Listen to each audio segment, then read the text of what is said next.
The next question maybe we want to think about is, do we think developing countries, due to their lack of infrastructure, does that give them some sort of advantage in rolling out or accepting some of these new technologies that we've been discussing? So what do you think, Dave? Yeah, so I think this is one of the most interesting questions, because here you have this paradox where the things that perhaps in the past would have held back a developing country, like physical infrastructure, bridges, roads, locomotives, whatever, now from a FinTech perspective or just the financial infrastructure, it may actually turn into some sort of an advantage, right? Now, so I'm a big fan of the NBA, right? So I like basketball. And if you think of it like a team perspective, you often have like aging superstars where there's a lot of money put into their contracts. And as they get older and they become less effective, it ends up like weighing down the team, because there's a cap on how much they can spend, right?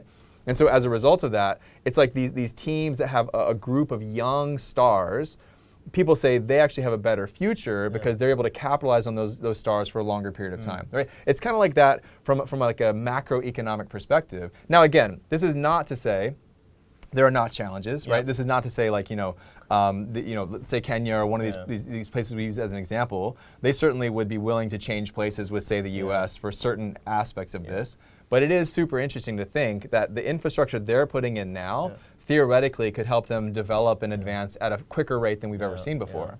And I think, and maybe it's important to clarify too, I think generally, everybody agrees that developing countries should broadly have good infrastructure, roads. Yeah, of course. Those kind of things. But I think specifically what we're talking about is the type of infrastructure directly related to the adoption of technology. Just making payments, adoption of technology, and of course there has to be governance behind it and stuff. And so I think the one of the key intersections of this, of thinking about this, comes down to countries that have rolled out basically phone lines as data lines versus countries that haven't.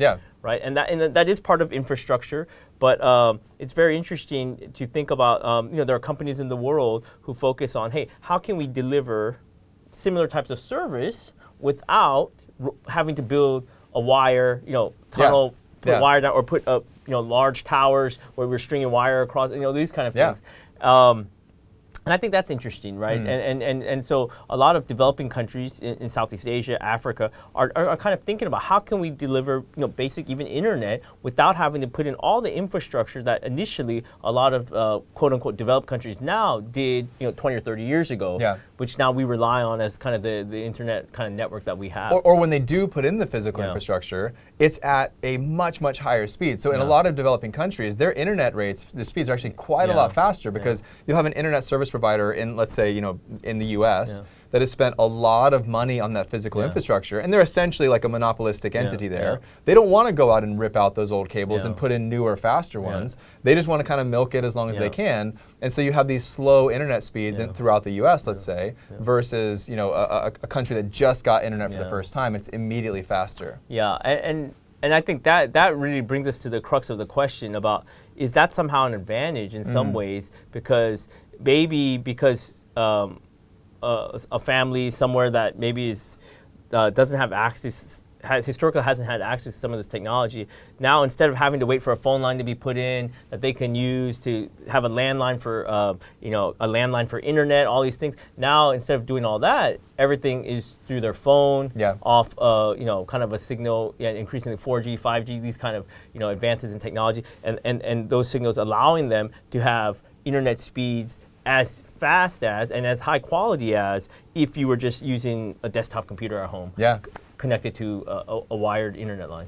So the example that I used with Coco Tech, when I was in Myanmar last week, I was super, super impressed with this startup, because here you had a Burmese American lawyer who went back, started a company, and he's essentially trying to digitize their entire government services, right? So tax payments, utilities payments, right? Those are things that even here in Hong Kong, we're still paying physically, by check, by paper, by fax, whatever.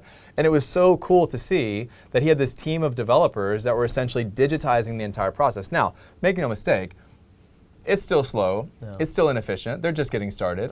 But the reality is, if those get in place, I mean, these are the types of legacy systems that are costing the US government like trillions of dollars essentially in non-digitized medical records, non-digitized tax records, et cetera.